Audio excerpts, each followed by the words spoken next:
Olá, meus caros internautas, muito bom dia, muito boa tarde, muito boa noite, vai depender do horário que você acessar o nosso site, o nosso programa, ou, é claro, de onde você esteja. Se você está lá na China, no Japão, já é noite, não é isso? Mas, meus amigos, o Brasil, então, acordou ontem não tivemos programa, porque viramos o final de semana, aquele corre-corre e tal, e ontem não deu mesmo para fazer o programa, tá bom? Mas hoje nós estamos aqui começando essa semana, nós começamos ontem, mas o programa começou a partir de hoje, dessa terça-feira. E é claro, o país, o Brasil, está ainda, digamos assim, em fase de ressaca. Quando tivemos a eleição, uma eleição disputadíssima, uma eleição que há muito tempo nós não víamos nesse país, nesse nível de disputa, nesse nível de ódio, estava mais uma decisão do Fla-Flu, sabe? Mas, em todo caso, o Bolsonaro, o candidato Jair Bolsonaro, foi eleito pelo PSL, será o nosso presidente a partir de janeiro de 2019. É claro que está todo mundo naquela expectativa, o que virá. Mas ele foi eleito. Então, já que ele foi eleito, vamos deixar o homem chegar lá no poder, vamos ver o que ele faz. E outra coisa, será muito importante nós fiscalizarmos. Não é elegermos e deixarmos lá, tipo assim, ele vai fazer o trabalho e vai nos salvar. Não é por aí, gente. É importante nós fiscalizar, afinal de contas nós temos um voto de confiança. E não digo que nós demos um cheque em branco, porque ele não foi eleito com a maioria, entendeu? Teve muita gente que não votou, que abdicou do direito de votar, teve outros que votaram no Haddad, e para quem achava que ia ser uma diferença muito grande, estrondosa, não foi. Se o negócio foram 10 milhões de votos, e num país que tem 200 milhões de habitantes, não é tanta coisa assim não, tá bom? Então, agora eu só espero que os ânimos se acalmem, que as pessoas não se deixem levar pelo discurso de campanha, que estava se pregando ódio, a disputa, isso, aquilo. Gente, não deixar isso de lado. Peço também que a liberdade é uma coisa que a gente tem que, valorizar muito. Nós conseguimos liberdade de poder falar, poder se reunir, para poder votar. Não foi assim na bondade que caiu do céu, que o Salvador da Pátria veio e nos deu, não. Muita gente brigou, muita gente morreu, e nós não podemos deixar esse direito nosso, sabe, ir pelo ralo como se não fosse uma coisa importante. Isso é muito importante, importantíssimo. Essa coisa de, alguns já estão querendo aí que não pode falar na sala de aula sobre partido político, não pode, gente, a escola é um espaço, escola, universidade, são espaços de discussão, de ideias, onde você refresca, onde você renova as ideias em relação ao país.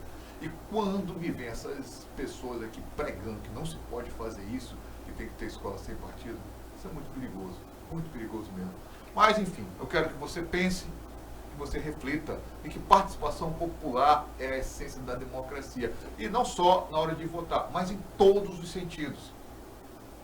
E, inclusive, hoje nós estamos aqui falando, sabe o quê? Sobre o Conselho Municipal de Saúde, que é uma forma de participação popular também na questão da saúde nos municípios. Ainda mais no município como Porto Velho, gente, que questão de saúde é uma reclamação, é gente que vai nas UPAs e não é atendido, é gente que é mal atendido, enfim, é muito problema para um assunto só. E para isso estamos aqui, sabe com quem? Com o seu João Aramaio, tá? Do Conselho Municipal de Saúde de Porto Velho, que vai falar um pouco sobre o que é o Conselho, explicar para você, e é importante que você participe desse Conselho, tá bom? João, muito bem-vindo ao Conexão Rondônia ao vivo. Ok, é um prazer a gente estar aqui nesse espaço, agradecer a oportunidade da gente estar falando um pouquinho sobre o Conselho Municipal de Saúde de Porto Velho. Né? Tá certo. João, antes de entrar, tem uma pergunta que eu sempre faço para os entrevistados quando vem aqui. Quem é João Aramaio? João Aramaio, hoje eu estou no Conselho representando a Arquidiocese de Porto Velho como usuário do SUS. Né? O Conselho ele precisa, na representatividade dele, 50% são usuários do SUS, são várias entidades que representam a população de uma forma geral, 25% é de prestadores de serviço e 25% é trabalhadores da saúde. Então, forma 100%, esse 100% seria o universo da sociedade dentro do controle social, dentro do Conselho Municipal de Saúde. João é um profissional da área de contabilidade que está, de alguma forma, dando a sua parcela de contribuição dentro da saúde. Né? Da mesma forma que qualquer cidadão hoje pode estar participando do conselho. Né? Não precisa ser especificamente um médico ou alguém que trabalhe na área de saúde. Basta que a entidade que ele queira participar tenha condições de estar participando do conselho. Tá? João, a gente fala muito, o Conselho Municipal de Saúde, ele surgiu quando aqui em Porto Velho? O Conselho Municipal de Saúde, o nascimento dele se deu na gestão do prefeito Chiquilito S. Né? De lá para cá, várias gestões, ele vem funcionando normalmente, às vezes com um pouco mais de facilidade, às vezes com um pouco mais de dificuldade, mas vem funcionando. Né? E esse Conselho Municipal de Saúde, para que todos entendam bem, o Conselho Municipal de Saúde, ele deve existir em todo o município, não só de Porto Velho, mas do Brasil todo, e principalmente se esse município receber dinheiro do SUS. Tá certo. Esse conselho, ele existe em todos os municípios de Porto Velho, ou de Rondônia, perdão? De Rondônia, se não me falha a memória, temos 52 municípios no estado de Rondônia.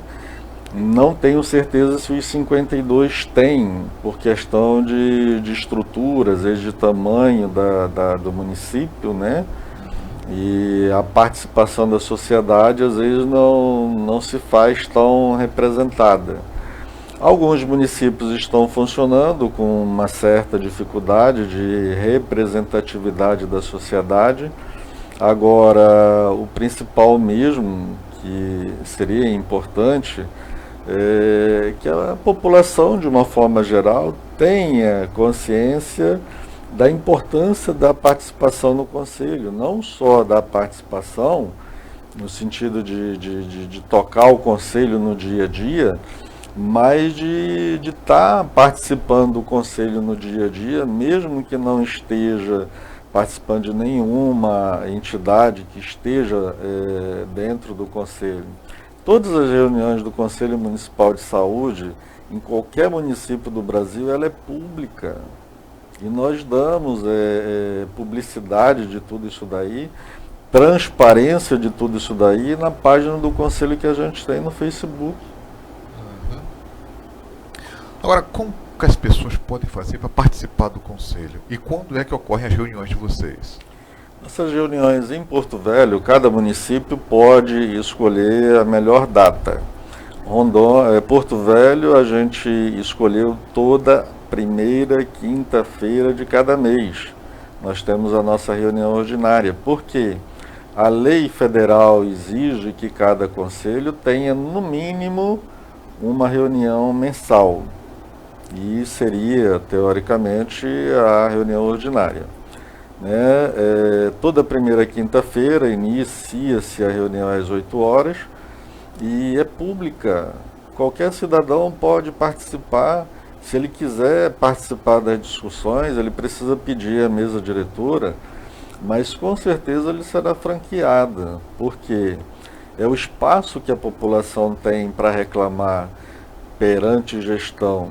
E se todos forem observar nos vídeos das nossas reuniões, a secretária tem assento cativo no conselho, o secretário municipal de saúde tem assento cativo, né? Então, daí a necessidade que todos tenham condições de estar participando. Quais são, você fala em Conselho Municipal de Saúde, e Porto Velho a gente sabe, não só em Porto Velho, mas a gente sabe que dos grandes calos para quem é um administrador público é a questão da saúde. Aqui em Porto Velho, quais são os principais focos, as principais bandeiras de luta de vocês, do Conselho hoje? O Conselho Municipal de Saúde hoje, a gente poderia tomar como parâmetro a gestão anterior e a gestão atual, né? A gestão anterior, se a gente for verificar, havia também reclamações, né? Ou seja, poderíamos, digamos, qualificar a qualidade de saúde e atendimento na gestão anterior, digamos, em 70%, tá? A gestão atual, ela entrou, a gente esperou que promessas fossem cumpridas de campanha, que o serviço melhorasse, que deixasse de ser 70%, que fosse 100%. E, infelizmente, nesses 22 meses de gestão, a gente viu que de 70% baixou e muito. Ou seja, um serviço que poderia melhorar, não melhorou. E a tendência, pelo que a gente observa, o Conselho Municipal de uma forma geral, porque a gente tem um olhar técnico, né? Pelo que a gente tem observado, a tendência talvez seja de piorar. E aí a gente deixa esse questionamento para a gestão, principalmente para o nosso prefeito, porque durante a gestão dele já houve 3 trocas de secretário municipal de saúde. Isso é ruim, isso é péssimo, porque Secretaria Municipal de Saúde deveria ser uma secretaria estritamente técnica. A gente não está observando isso. E quando o técnico deixa de ser observado e passa a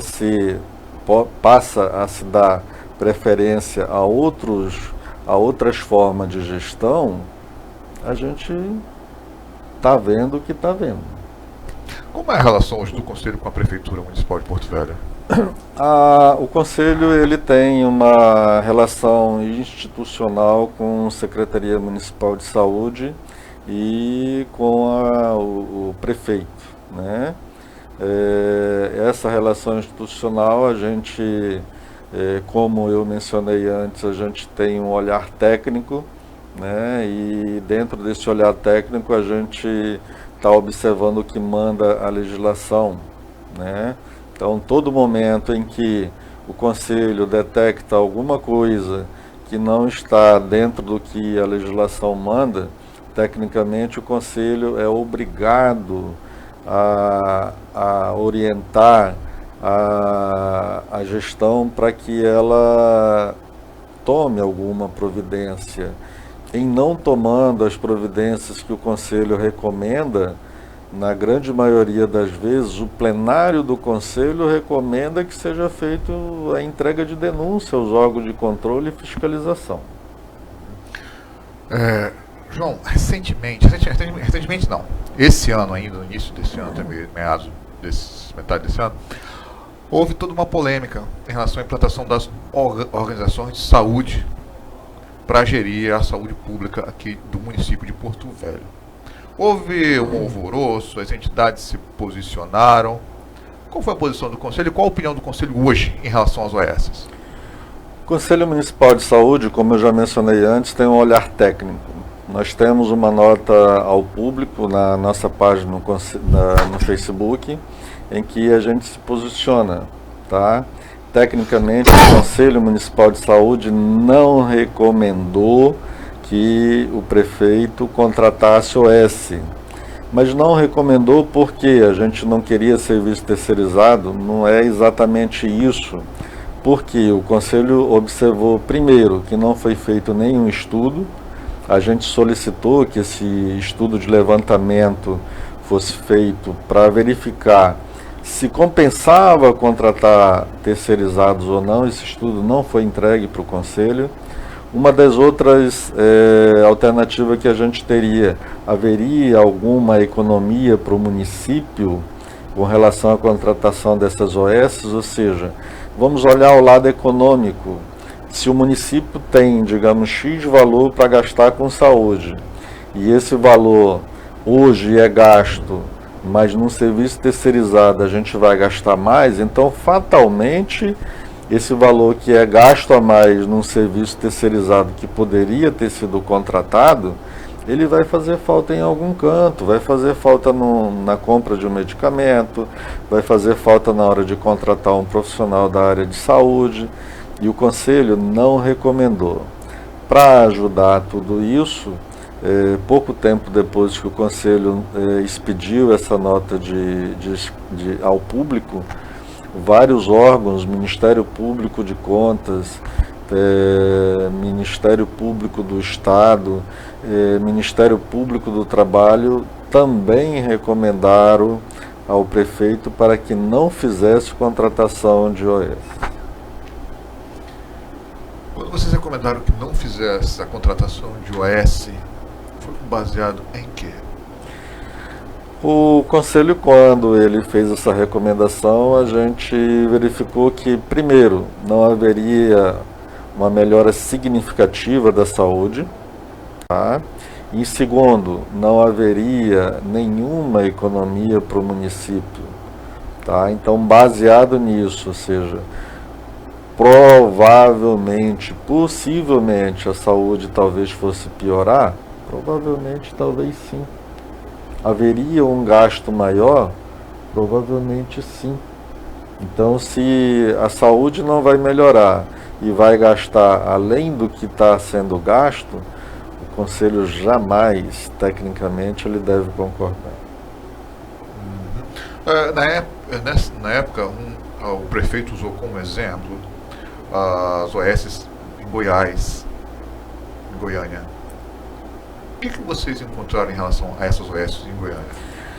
O Conselho, desde o início da gestão do prefeito Hildo, o Conselho vem acompanhando pela mídia toda essa questão de OS, né? Então a gente via notícias do Brasil todinho, e quando a gente percebeu que estava se dando ênfase às OS de Goiânia, aí o Conselho passou a observar um pouco mais especificamente as notícias das OS de Goiânia.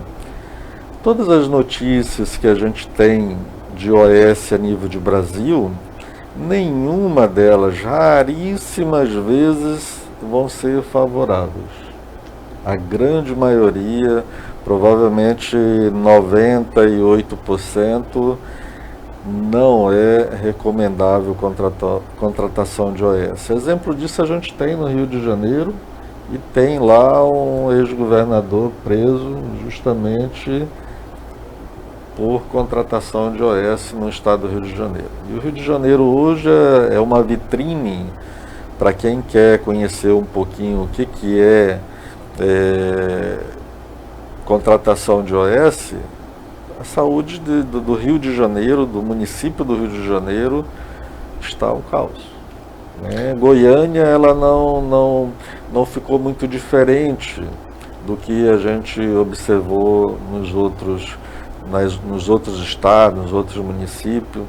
Daí também a nossa recomendação para que não fosse contratado OS. Tem um exemplo, você falou que isso foi 98%, quer dizer que tem 2% que funcionam. Quais são esses dois, você lembra?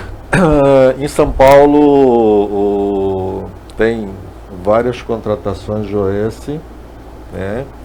E nós poderíamos mencionar uma que um dos nossos conselheiros acompanhou de perto, né? Porque ele, como profissional da área de saúde, chegou a conviver bem próximo dessas OS, e em algum momento ele até trabalhou dentro, né? Se não me falha a memória, é o Hospital Santa Marcelina, em São Paulo. Tem alguma coisa a ver com Santa Marcelina de Porto Velho, que é uma entidade religiosa católica? Tem. Ou seja, o Santa Marcelina de Porto Velho, ele, digamos assim, ele faz parte do grupo Santa Marcelina, que ela se inicia em São Paulo, né? E ela é um exemplo de serviço de saúde no estado de São Paulo, né? Quando aqui em Porto Velho foi mencionado em algum momento na imprensa de que o prefeito estava querendo contratar o Santa Marcelina. Como a grande maioria da população não conhece esse detalhe, se imaginou que fosse o Santa Marcelina daqui. Mas nada ficou claro, né? E a gente acompanhou, e o Santa Marcelina em São Paulo, seria, digamos assim, um exemplo de OS que funcionou, está funcionando lá em São Paulo. Na região de Itaquera, quem for em São Paulo, quiser ir lá conhecer, atendimento público pelo Santa Marcelina, é uma OS funcionando lá. Na sua opinião, João, o que deve ser feito para a saúde aqui em Porto Velho, para as UPAs funcionarem, para que as pessoas não enfrentem fila? Hoje, pelo menos, nós recebemos uma informação, mandaram uma mensagem para a gente hoje cedo, de uma pessoa que chegou na UPA ontem por volta das 21 horas, lá na UPA Leste, ficou até as 3h30 da manhã esperando atendimento, não foi atendido, foi embora para casa sentindo dor. Eu te pergunto, o que fazer para a saúde funcionar? Olha, eu falo como cidadão, tá? E automaticamente como conselheiro também. Como conselheiro, a gente tem observado o seguinte, da gestão passada para a gestão atual, a gestão passada deixou aproximadamente 450 médicos, mais ou menos, que a gente lembra de cabeça, tá? A gestão atual, a última vez que a gente fez esse levantamento, existiu uma defasagem de quase 150 médicos. Que tinham saído. Tinham saído, pedido conta, estava de licença. De alguma forma, ele não estava em atividade, né? Ou seja, para um serviço público de saúde, em que já não funcionava 100% bem, com 450 médicos, você imagina com uma deficiência de 150 médicos mais ou menos, ou seja, a tendência é piorar, né? E isso tudo, ou seja, com vários outros, gestão de saúde, ela precisa que a pessoa, o gestor, principalmente, vá lá para o rabo da fila, que ele sinta como é que está o tratamento de uma forma geral. UPAs, elas têm é um atendimento de emergência, tá? E pelo que a gente tem observado, muito dos atendimentos de UPA, eles poderiam ser resolvidos em unidade de saúde, as unidades básicas de saúde, postinho, né? Por que muitas vezes não consegue atendimento nesse postinho?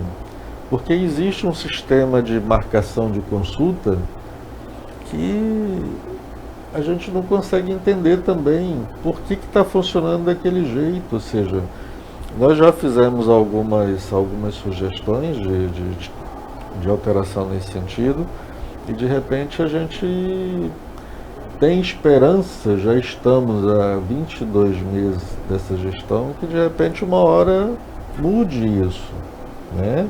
Agora, vai chegar um momento, fatalmente, em que o Conselho vai ter que ser um pouco mais enérgico, né? Senão a gente não vai ver essa gestão fazendo praticamente nada. Agora, falando como cidadão, tá? Falta vontade política de querer melhorar isso. A população merece, a população está esperando isso já há 22 meses. Né? Nesse período de 22 meses a gente encontrou não só o serviço de médico piorando, a gente encontrou falta de medicamentos, falta de material dentro das unidades para prestar um bom serviço, um curativo, por exemplo. Tá? Então, de alguma forma, como cidadão falando, ou seja, vontade política de repente melhorar tanta coisa. Nós tivemos há cerca de uns 30 dias, 40 dias atrás, em Nova Califórnia, tivemos em Extrema. Caos. Não, contrário. Funcionando? Funcionando e bem. Funcionando e bem. Eu estou surpresa. Exatamente, eu também fiquei. Entendeu? E em Vista Alegre do Abunã, o serviço lá não está legal. Agora, por quê? A gente observa muita movimentação política naquela área. Né? Então, aí, é o que eu estou falando como cidadão, ou seja, vontade política, de repente querer fazer alguma coisa pela saúde do município. Na campanha para vereadores para essa legislatura, a gente ficou acompanhando quais vereadores se intitulavam defensores da saúde. A gente não encontrou nenhum. E depois que tomaram posse, o Conselho procurou alguns vereadores, a gente não teve resposta de nada. Foram ignorados? Exatamente. Entendeu? Então é isso que a gente está comentando aqui agora, é para que a população tome um pouquinho mais de consciência na hora de votar. Não pode, de repente, hoje votar, porque o cara prometeu e aquilo que você falou na abertura, ele vai resolver e pronto. Não, a gente precisa olhar, a gente precisa acompanhar.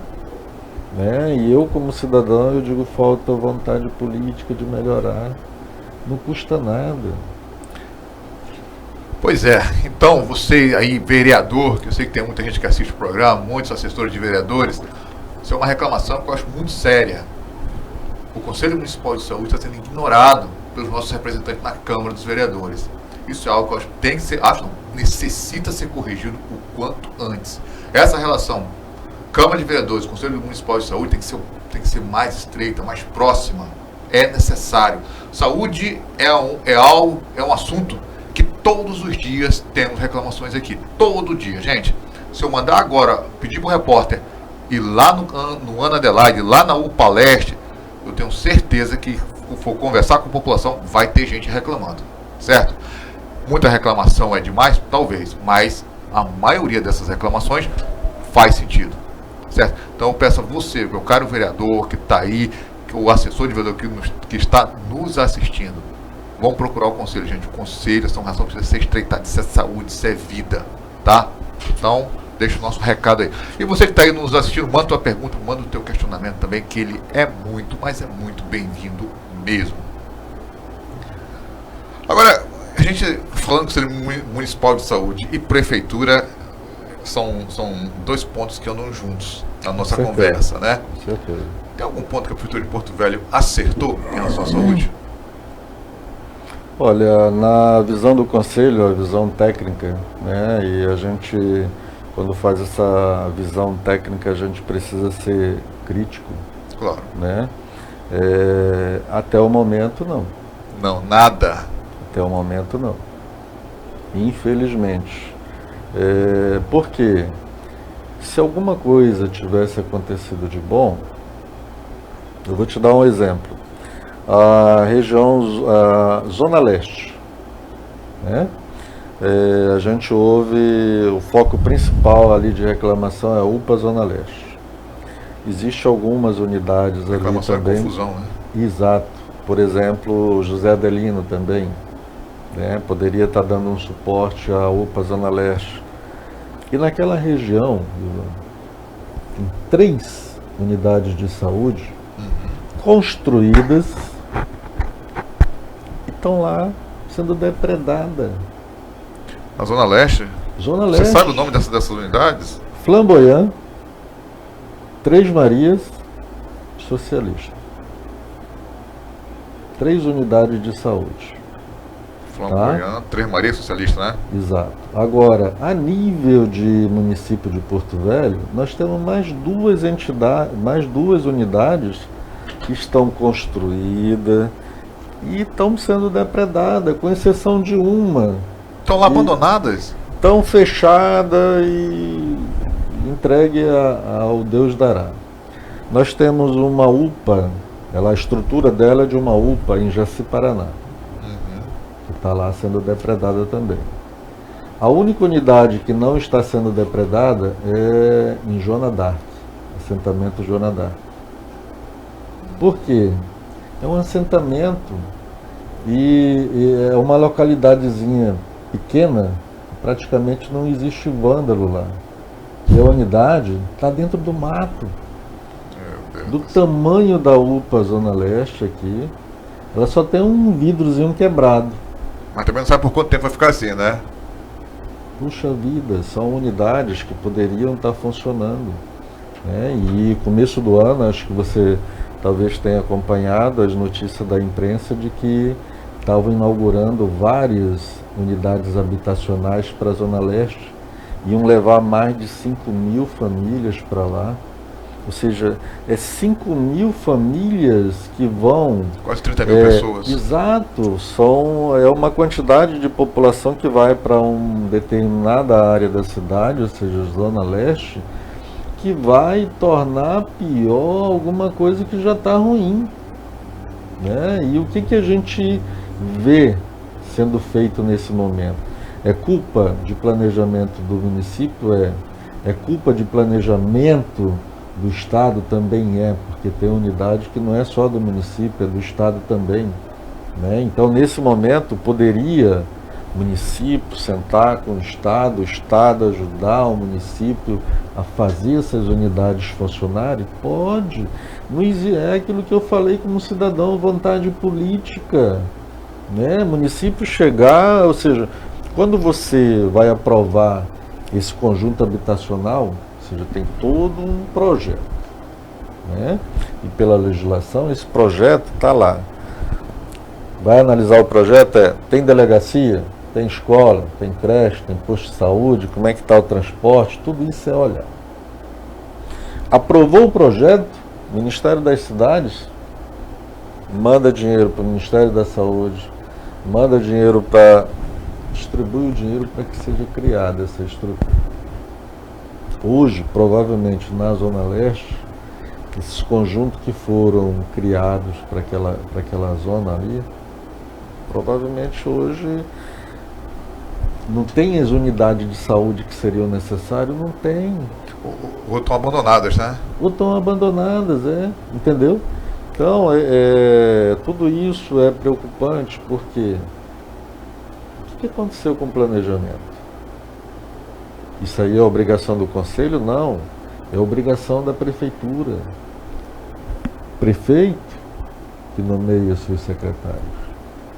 Agora, se o secretário está dando conta do trabalho ou não, isso já não é um problema nem meu como cidadão e nem seu, é do prefeito, que ele que escolhe a equipe para trabalhar, né? Então, nesse momento,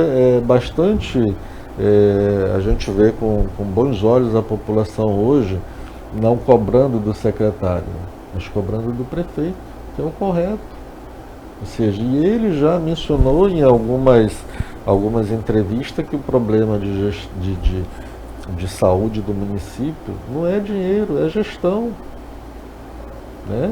Então a gente concorda com ele porque o Conselho vem acompanhando de perto o repasse de dinheiro, tá? Então saúde ela não pode ser olhada como algo político.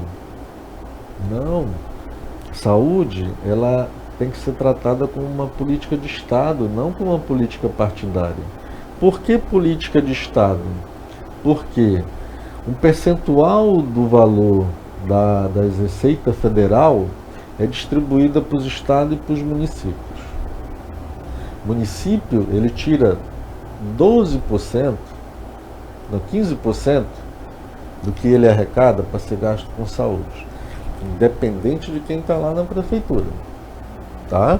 O Estado, ele tira 12% do que ele arrecada e distribui, além para manter os hospitais dele, a estrutura de saúde dele, ele ainda ajuda um pouquinho os municípios, os 52 ele divide, tá? Então, se a legislação já manda que você tem que gastar X valor no mínimo, não é o máximo não, é o mínimo desse valor arrecadado, você tem que gastar com saúde, independente de quem está lá na gestão.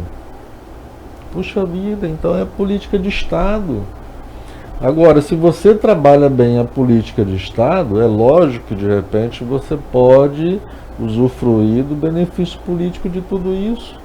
Se a gente tivesse uma saúde 100% legal, e tem município no Brasil que tem, uma saúde 100% funcionando belezinha, não seria interessante? E é pública, né? E é pública. Eu te dou um exemplo disso daí, cara. O Hospital Sara de Brasília, quem não conhece? Sara Kubitschek, né? Sara Kubitschek. Referência nacional e mundial. Mundial de aparelho locomotor, tá? É um hospital público gerido por uma entidade, tá? Que presta todas as contas ao Tribunal de Contas da União e todos os outros órgãos fiscalizadores. Você vê um serviço padrão sírio-libanês, público. Puxa, e pode ter um hospital desse em cada município, Claro, ou com em cada certeza que estado. pode. Eu tenho uma experiência minha da saúde pública no Reino Unido. E lá a saúde é pública. Você vê, para você achar um hospital particular, você acha, mas é muito raro. A grande maioria da população é atendida em hospitais públicos. Mas é uma saúde que funciona.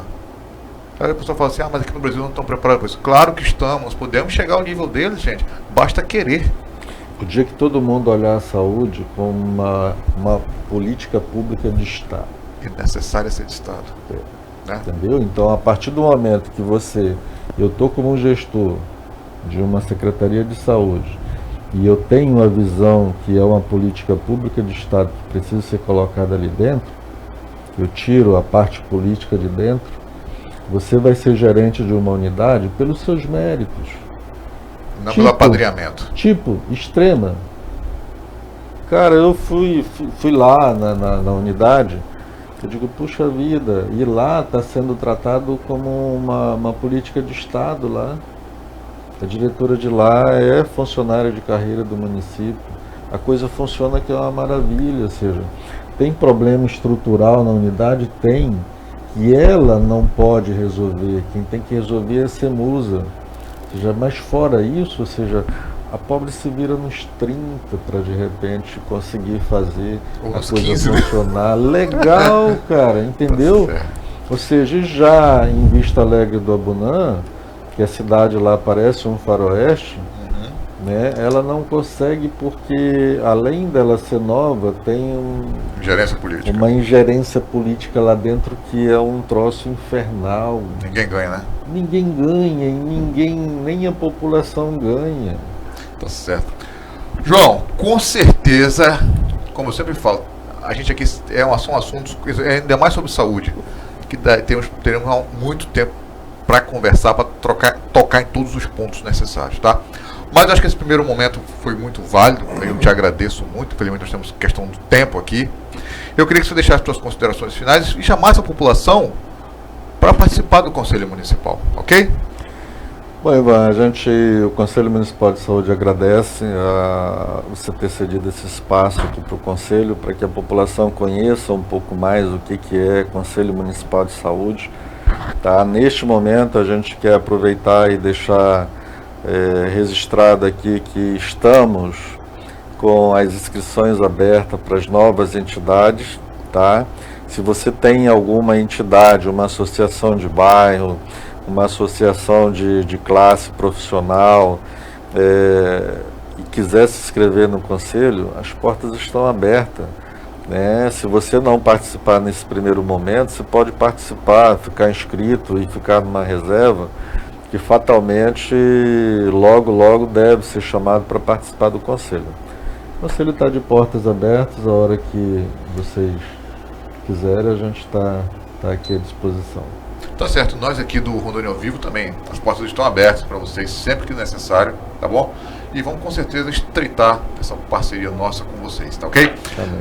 E a você que ficou aí, eu te agradeço e muito, e peço que você olhe com mais atenção para essa questão do Conselho Municipal de Saúde. Participe, gente. O Conselho é a saúde. Hoje eu não preciso, mas amanhã alguém pode precisar, você mesmo, da tua família, tá bom? Saúde é coisa séria. Perdão. E antes de terminar aqui, eu tenho só um recadinho. Quer tomar aquele açaí legal, gostoso? Te dou um conselho. Não é Conselho Municipal de Saúde, mas é saúde, tá? É o Duca Açaí. Fica ali na Raimundo Cantuária com a 14. Foi inaugurado agora. Açaí de qualidade, tapioca. Vale a pena. Tá ok? Te aconselho a passar por lá, tá? Gente, valeu, muito obrigado e até amanhã. Que você tenha uma terça-feira de muita paz, muita luz e muita saúde. Um abraço. abraço.